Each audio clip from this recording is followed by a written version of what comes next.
Salut tout le monde! Bienvenue sur la chaîne de Coup Critique. On est super excités encore une fois de vous parler de la toute nouvelle addition à la gamme, 5e édition de Dungeons & Dragons, Fizban's Treasury of Dragons, un sourcebook vraiment intéressant. J'ai tellement hâte d'en parler avec toi, Pépé. Comment tu vas?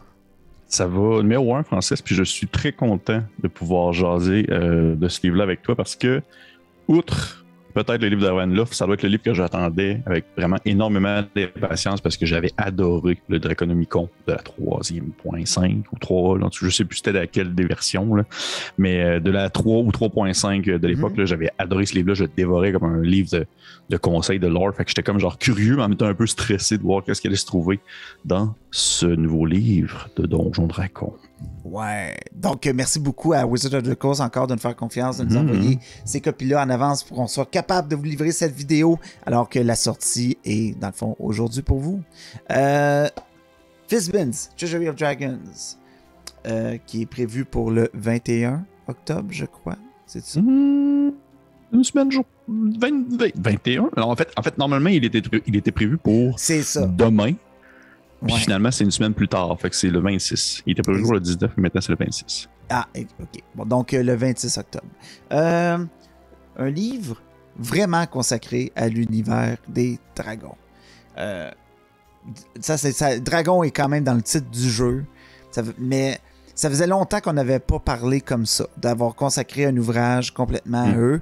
Je pense que la dernière itération de ça aurait pu être peut-être Tyranny of Dragons, qui était le compendium de deux aventures, soit Horde of the Dragon Queen puis Rise of Tiamat.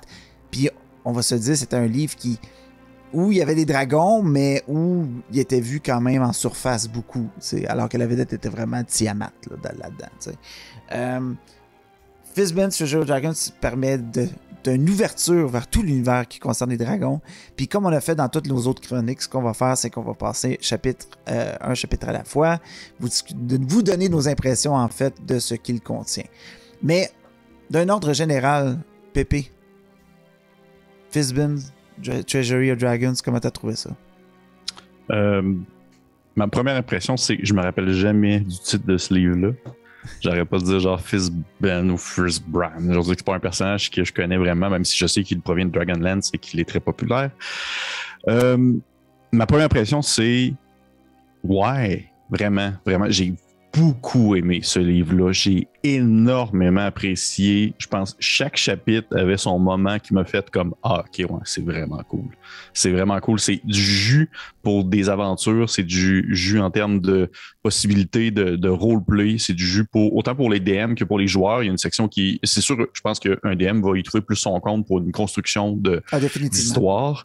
Mais il y a quand même des belles possibilités pour les joueurs, que ce soit des options de personnages que j'ai moins trippé que toi, je crois. Mais également aussi. Tu sais, des possibilités de lecture qui se disent hey, je pourrais comme inclure ça dans mon background. Tu sais, il y a des éléments qui sont mentionnés. Justement, on va en parler lorsqu'on va commencer à jaser des différents chapitres. Il y a des éléments qui sont mentionnés pour pouvoir incorporer vraiment le concept des dragons dans son histoire et tout ça. Puis ça, je trouve ça vraiment, vraiment malade. C'est un livre qui est pour moi un achat immédiat pour quiconque aime Donjons Dragons et qui est intéressé un temps soit peu sur les dragons parce qu'on s'entend, ça ne parle que de ça. Petite chose par contre que je veux mentionner, il y en a beaucoup, puis tu sais, quand les livres ont été annoncés, beaucoup de gens qui faisaient comme oh, Fizban, Dragonlance, ça y est, ça s'en vient. Ouais. Ben, non, là, attendez-vous pas à ce que genre il y ait comme des hints puis des indices sur Dragonlance comme éparpillés un peu partout dans l'ouvrage. C'est vraiment pas le cas. Là. C'est définitivement pas un campaign setting. Non, c'est ça, vraiment pas. Puis c'est sûr qu'il y a beaucoup de gens comme espèrent l'arrivée de Dragonlance et qu'ils voient un peu on va dire l'implication de ce nom-là comme titre de l'ouvrage, comme exemple un clin d'œil aux futurs ouvrages de Dragonlance. Sauf que pour l'instant, il n'y a rien qui laisse sous-entendre ça, outre le nom du personnage. Il n'y a rien dans le livre qui laisse croire à ça. Pour ma part, ça ne me dérange pas. Je peux comprendre que certains peuvent être déçus de ça, mais moi, je ne connais pas tant Dragonlance. J'ai lu quand j'étais très jeune, mais je ne suis pas resté dans cet univers-là. Et toi, Francis, tu sais, au sens large, vraiment qu'on plonge dans les différents chapitres, qu'est-ce que tu en as pensé? Moi, j'ai capoté sur ce livre-là. Moi, si au départ, j'ai commencé à jouer à Donjons Dragons, c'est parce qu'il y avait dragon dans le titre. C'est une créature mythologique qui me passionne. Je trouve ça intéressant. Toute l'évolution aussi, que ce soit dans la culture populaire comme on la connaît aujourd'hui, dans le fantastique, mais aussi dans l'histoire de l'humanité. Cette espèce de dérivé que les gens ont fait de ces créatures mythiques-là, dépendant des cultures et tout ça. Puis, ce que j'aime beaucoup d'abord dans ce livre-là, c'était cette espèce de respect de ça aussi. Il y a beaucoup de pistes de mythologie, de trucs où on essaie d'honorer plusieurs origines de ce que ça peut être un dragon puis comment cela peut être testé. Mais j'ai vraiment beaucoup aimé ce livre-là. Pour vrai, on va pouvoir en parler en profondeur, mais vraiment, c'est probablement, si c'est pas mon livre préféré à date, en termes de supplément de campagne, tu sais. Parce que c'est le fun de rouler un module, mais il y a tellement de solutions là-dedans que moi, j'aurais voulu avoir un peu plus tôt dans mon espèce d'histoire de DM, là, d'animé, d'avoir eu ces outils-là pour créer des choses encore plus incroyables que ce que j'ai eu à faire dans certaines aventures. Ça m'aurait été très pratique, je pense. Oh oui, définitivement. Je pense que quiconque fait même une aventure officielle qui met de l'emphase ou qui intègre un dragon quelque part dans son aventure, que ce soit un essential kit ou autre chose, ben il y a des outils quand même à aller chercher dans cet ouvrage-là pour, on va dire, enrichir le personnage ou les possibilités qui entourent le NPC dragon qui va apparaître dans l'histoire. Ouais. Fait que si on commence avec ça, dans le fond, le livre commence avec une petite introduction où on parle des dragons dans différents univers reliés à la culture populaire, mais aussi surtout aux univers qui ont passé à travers les âges de Dungeons and Dragons. Fait que déjà là, on sent qu'on place le fait que les dragons peuvent avoir leur place dans tous les univers de Dungeons and Dragons. Et avec les dernières annonces qu'on a entendues, les derniers Undead Arcana qui sont sortis, tout ça, on peut présager que justement, je pense que la vision de D&D, c'est le multivers, c'est offrir des univers tout le temps différents pour faire durer le jeu encore plus longtemps. Puis offrir justement la possibilité au DM d'inclure justement des dragons, comme ce livre-là le propose, mais dans toutes sortes de settings, dont les homebrew, puis les choses qui ont été créées par les gens. Fait que c'est ça. Fait que ça, c'est pas mal l'introduction du livre. Puis après, on tombe tout de suite dans le chapitre 1, qui est les options de personnages. Donc, 2 sous-classes ont été ajoutées. Juste pour pas me tromper, il y a une sous-classe du moine. Oui, qui s'appelle Way of the Ascendant Dragon, la voix du dragon ascendant. Et voilà. Donc, tout est relié un peu à les dragons, qu'est-ce que les dragons peuvent offrir aux moines. Vous avez sûrement une bonne idée de ce que ça peut faire. C'est un peu une twist, je pense, sur tu me diras ce que tu en penses, sur la voix du moine des 4 éléments, mais où on veut vraiment que ça soit plus comme dragon. Puis qu'il y a des aspects physiques du moine qui vont pouvoir être améliorés avec cette espèce d'essence draconique qu'il a, là, tu sais. Oui, c'est exactement ça. C'est un peu utiliser les différents types de dégâts que peut faire un dragon sur vos attaques. C'est une classe une sous-classe aussi qui met de l'emphase sur le charisme, comme si on n'en avait pas besoin. Je veux dire, il y en a beaucoup déjà, là, on s'entend, mais c'est une sous-classe qui met de l'emphase sur le charisme parce qu'il y a des possibilités de relancer des jets. Ça, mettons, vous échouez un jet, par exemple, je pense, de persuasion, d'intimidation, des choses comme ça. Puis ça donne aussi la possibilité de faire je pense que ça donne littéralement la possibilité de faire un souffle de dragon rendu à un certain niveau, puis avoir des ailes. Puis, bref, on comprend le concept. Là, c'est très, très, très tourné justement vers l'aspect comme devenir presque un dragon en soi, tout en n'en étant pas un réellement. Ouais, c'est ça. Ouais. Pour ma part, en tout cas, regarde, vas-y, on va tout de suite passer à la deuxième, puis après ça, on va revenir sur l'ensemble de la chose. OK, puis dans le fond, la deuxième sous-classe qui est proposée, c'est un nouveau Ranger. Oui. Ça faisait longtemps que le Ranger n'avait pas eu une espèce de truc dédié à lui. Et c'est un Drake Warden. Donc, c'est le responsable des Drake. C'est, en fait, en gros, c'est un Beast Companion. Oui. Dans le fond, mais vous commencez avec un Drake. Mais ce Drake-là n'est pas comme les autres. C'est un Drake qui peut se faire apparaître selon les besoins du ranger en temps et lieu, et peut disparaître. Il y a une aura très mystique autour de cet animal-là, puis votre lien qui vous unit à ce Drake-là. Et plus vous montez de niveau, plus le Drake a des capacités intéressantes, et à un moment donné, il peut devenir carrément votre monture, ce qui est très intéressant, parce que le Ranger Beastmaster, tu peux pas techniquement le monter, c'est pas une monture, mais celui-là peut le devenir, et à un moment donné, le Drake, il y a des ailes qui poussent. Gros spoiler. Spoiler, ouais. Ben, ça ressemble un peu à ça. Ça, c'est les deux sous-classes qu'il y a dans le livre. Le moine, selon moi, ouais, j'ai pas, tu sais, je suis pas tombé en bas de ma chaise, j'ai pas fait wow, mais j'ai quand même le goût d'en jouer un Ranger Drake Warden. Je trouve ça vraiment cool. Le trip du Dragon le Flyer, puis d'avoir une monture draconique sans être carrément avec un dragon, mais que t'as quelque chose qui ressemble un peu à... Je trouve ça cool. Je trouve qu'il y a des choses intéressantes. Ça me convainc plus que le Beastmaster en ce moment. Fait que, ouais, je comprends. Je dirais que c'est un peu pareil pour moi. Le moine, pour de vrai, je vois pas l'intérêt, outre de vouloir justement avoir une thématique draconique, se lancer dans cette sous-classe-là. Et même pour le Ranger, je suis OK, c'est cool, mais je suis pas non plus wow! Je suis pas si convaincu que ça. Ça me fait un peu penser au final à l'artificier puis son compagnon robotique. Là, oui, c'est vrai, ça ressemble. Ouais. Ça ressemble quand même à ça à un certain point, puis qui grossit, puis qui devient plus fort à mesure que les niveaux montent. Mais effectivement, que tu me donnes toutes les sous-classes de Ranger existantes, ça se pourrait qu'il soit dans mon top 3. Cool. Ouais, c'est dans les plus cool quand même. Là. C'est malheureusement, heureusement, c'est pour ma part. Là. Mais ouais. Puis sinon, après ça, je crois que ça y va avec les dons draconiques, il me semble. Oui, exactement. Ben, en fait, c'est des feats. Qui sont liés justement avec votre lien avec des dragons ou des feats reliés à ça.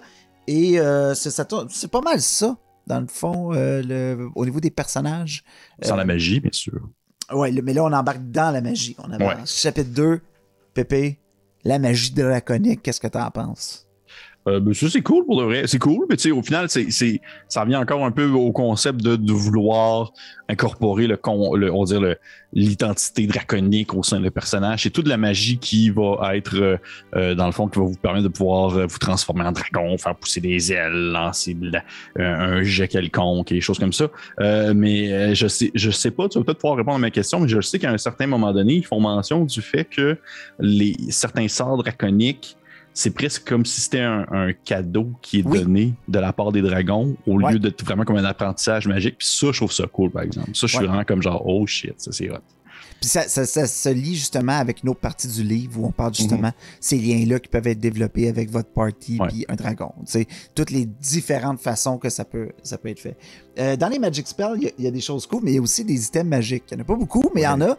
Puis moi, mon préféré, c'est le Gold Canary Figurine of Wondrous Power. C'est une espèce de canari en or qui fait apparaître un géant canari prêt à obéir vos commandes et à attaquer vos ennemis. Donc, moi, je trouve ça vraiment cool. Je pense que c'est un clin d'œil à Fizzben, justement. Il y a ces petits oiseaux qui tournaient toujours autour. C'est fort possible. Je te vois que ça, justement, ça fait partie des choses que je comprends pas, le insight, si c'est dans le contexte, parce que je connais pas assez Dragonlance. Ben, je pense que c'est un lien, c'est un clin d'œil à ça. Et il y a tout aussi un volet dans le chapitre 2 qui est sur les items magiques qui sont dans les piles de trésors des dragons. Ouais, et ça, c'est très, très cool. On y parle que ces items-là, plus longtemps ils vont passer du temps avec les dragons, plus ils sont en mesure de capter des essences magiques de ces dragons-là qui peuvent décupler leur puissance et leurs effets, leur donner des propriétés uniques. Et là, il y a des choses qui peuvent être intéressantes pour vous comme créateur de monde, de dire que oui, c'est une pile de trésors, mais il y a une légende qui dit qu'il y a quelque chose de caché dans le Horde, puis que c'est ça qu'il faut que vous trouviez, tu sais, parce que c'est l'affaire la plus cool dans le tas. Mais tu sais, il y a tout ce volet-là qui est vraiment intéressant aussi, là. Effectivement. Pour vrai, oui, ça fait partie des gros. Pour vrai, je trouve que le livre ne va que qu'en puissance à partir de à partir des options de personnage. Smooth, puis après, c'est... Après, ça monte, là. Ça monte, là. Ça finit vraiment... Ça finit vraiment bien. Ça finit tellement bien, ce livre-là. Ouais. Puis, si on y va, chapitre 3, on parlait des dragons en jeu. Oui. Et là, c'est vraiment... vas-y, Francis, t'es tellement passionné. Mais enfin, quelque chose qui nous permette de peaufiner, dans le fond, notre façon de jouer ces dragons-là, de leur donner de la personnalité, du background, des motivations, des buts, des dessins, des défauts, aussi des liens avec d'autres entités qui les contrôlent ou qui ont des minions, ou ils ont des... ce sont des dragons qui sont métamorphosés, mais pourquoi ils sont métamorphosés? Il y a comme des tables et des tables d'idées, de choses que vous pouvez faire avec vos dragons. Il y a plein de conseils sur comment les jouer. Il y a des idées de concepts aussi déjà donnés, de type de dragons intéressants à inclure dans vos histoires. C'est vraiment une section très bien remplie, là, et avec beaucoup de bonnes choses. Beaucoup de bonnes choses, puis beaucoup de choses à lancer au hasard, ce qui est quand même cool aussi. Ouais, ce que t'aimes beaucoup. Mais moi, ce que j'aime aussi, c'est qu'ils ont été aussi par catégorie de dragons, par couleur de dragons. Surtout comme les plus populaires, comme les chromatiques et les métalliques, mais ils ont segmenté les différentes motivations, les différents trucs que vous pouvez ajouter à vos dragons selon leur âge. Wormling, Young, Adult, puis Ancient. Puis les motivations ne seront pas les mêmes quand tu viens de naître puis quand tu es plus vieux. Fait qu'on donne beaucoup, beaucoup d'idées pour jouer justement sur cette espèce de progression-là. Puis si, mettons, vous décidez d'inclure un Young Dragon dans votre aventure comme ennemi, ben, vous avez des pistes pour... Même s'il est young, il peut avoir des choses intéressantes comme motivation, comme but, puis comme... qu'est-ce qui va les rendre intéressants pour votre party à soit le combattre ou se mettre allié avec lui, tu sais. Il y a des choses vraiment cool là-dedans pour ça. Absolument. Écoute, j'ai rien rajouté là-dessus.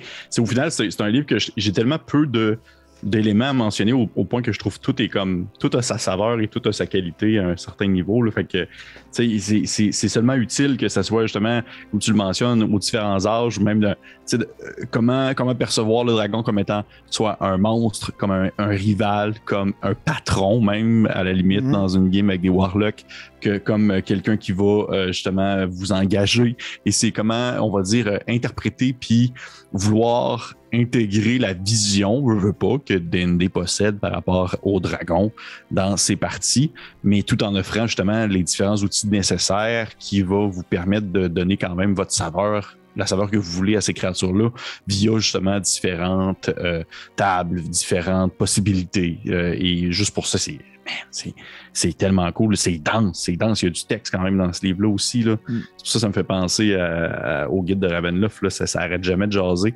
Même si, tout de même, il est super bien illustré. Il y a vraiment des belles images, des beaux dessins. Ça, c'est quelque chose à noter, c'est que les illustrations sont magnifiques. Là. Que ça soit du stat block jusqu'au full page puis au demi-page, il y a vraiment des belles choses là-dedans qui sont vraiment inspirantes. Ouais. Chapitre 4, là, on monte encore plus d'un cran. On tombe dans les lairs puis dans les piles de trésors. Il y a un chapitre entièrement consacré à ça où on donne comment ça marche un lair, qu'est-ce qu'il peut avoir dans un lair comme effet cool avec des tables, des choses comme ça. Il y a des idées de map, des idées de donjons par type de dragon. De quoi ça a l'air un lair d'un dragon rouge? Ça peut avoir l'air de ça. Un glace. En tout cas, ça, j'ai trouvé ça très, très cool.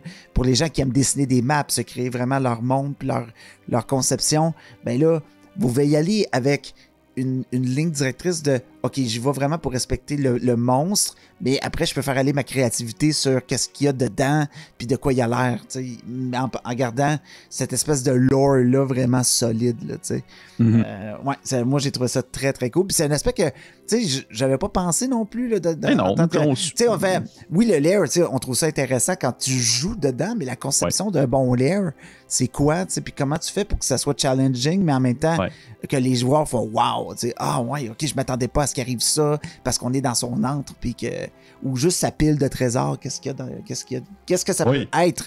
Qu'est-ce que ça peut représenter un trésor aussi pour un dragon? Parce que justement, on donne des idées que c'est pas obligé d'être des pièces d'or, là. Il peut y avoir différentes choses. Puis même juste la conception du trésor, c'est tellement malade parce qu'il y a des pages et des pages et des pages qui vont vous donner des options pour donner presque une personnalité à la pile de trésors du dragon. T'sais, est-ce que cette pile-là peut être maudite? Est-ce que cette pile-là peut avoir des objets particuliers dedans? Est-ce que cette pile-là, dans le fond, a créé un effet parce qu'il y a juste tellement d'objets magiques empilés dedans que ça crée un effet dans la région où vous vous trouvez. Des choses comme ça. Ça, c'est genre comme, hey, man, c'est tellement bien pensé. Puis genre, jamais j'aurais mis ça dans ma table si on me l'avait pas comme proposé dans un livre. Et juste pour ça, c'est tellement cool, là, pour vrai.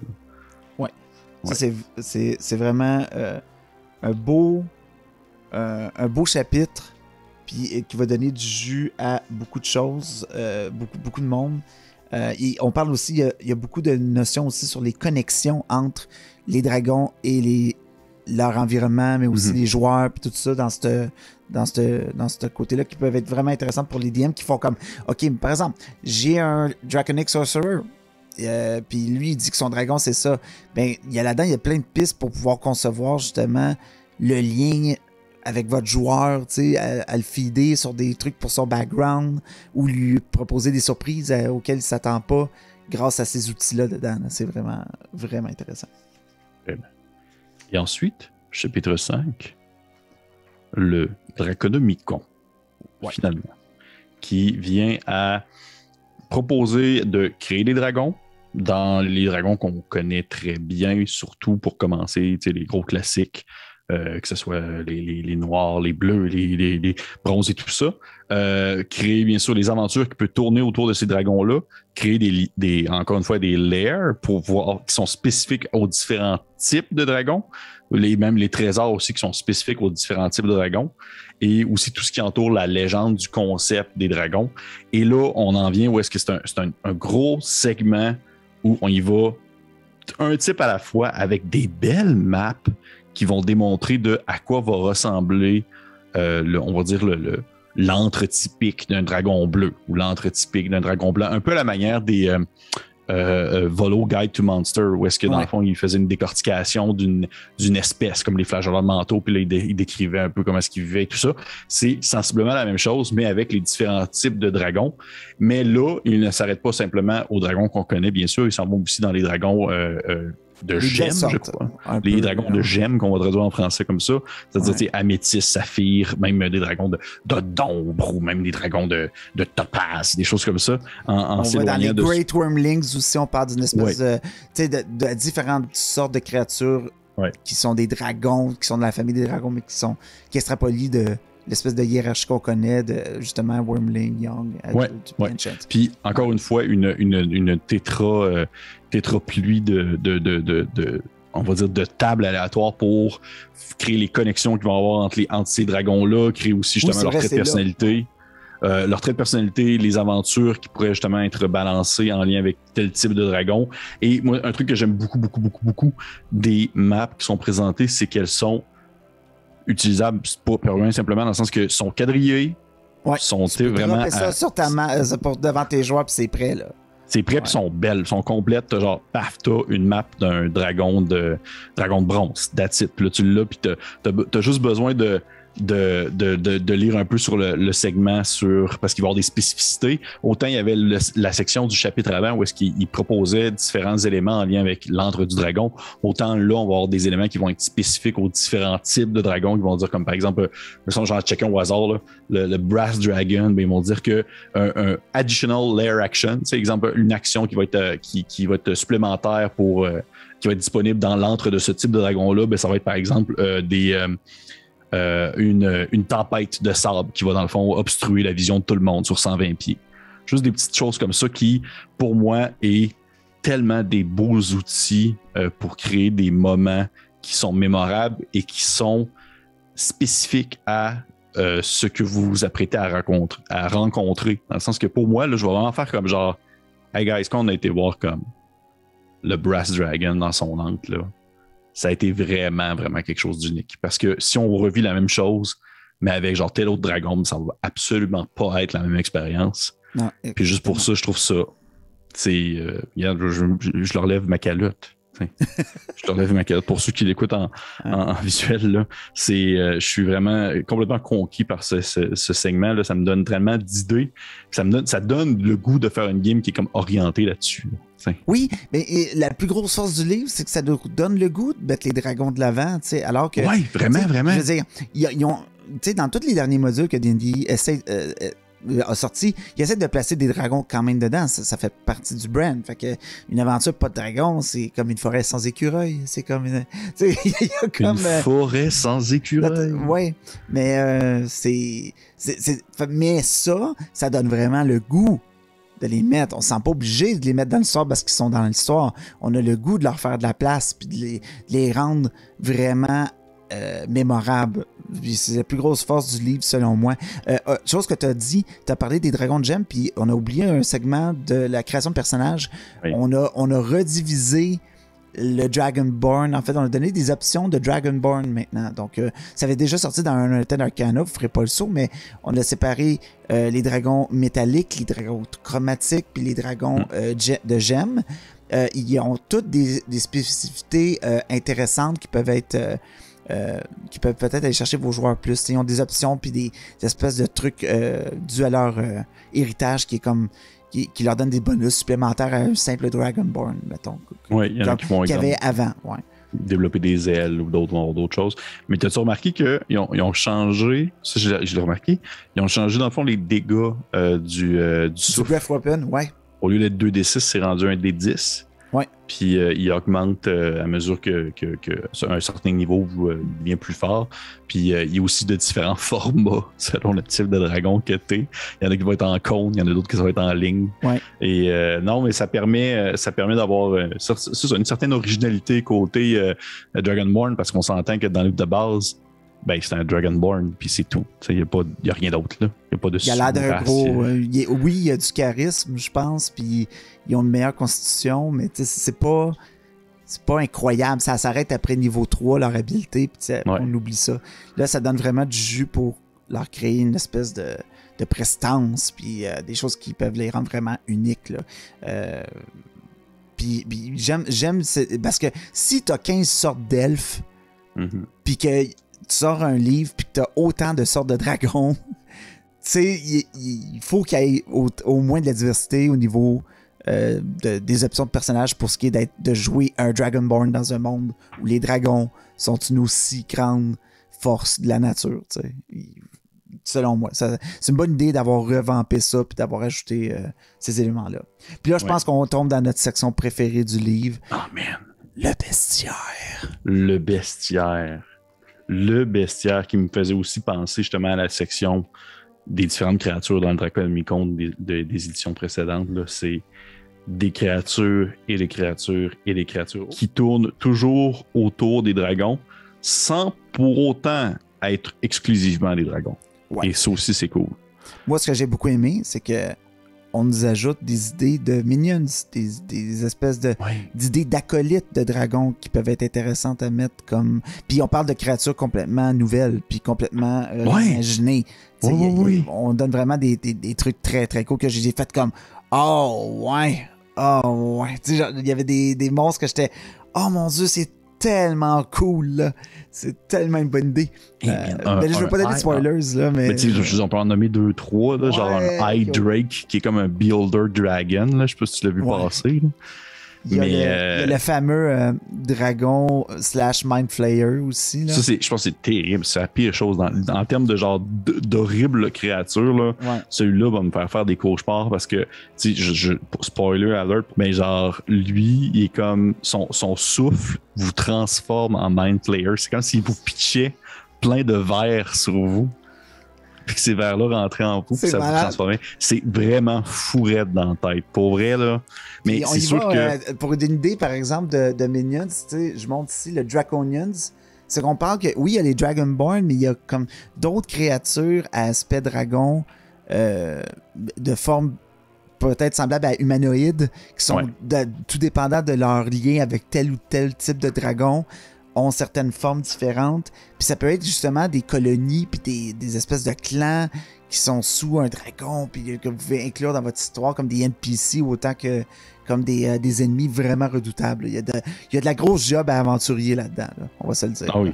C'est cool parce que ça va aussi voyons, d'un niveau très varié en termes de challenge rating. T'sais, on n'est pas seulement dans des histoires de comme 16, 17 challenge rating d'un gros dragon intuable. Non, il y a des trucs vraiment plus comme... il y a des trucs challengeants, challenge rating 10, 11, mais il y a des affaires qui sont 5, 4, même 1,5, un huitième.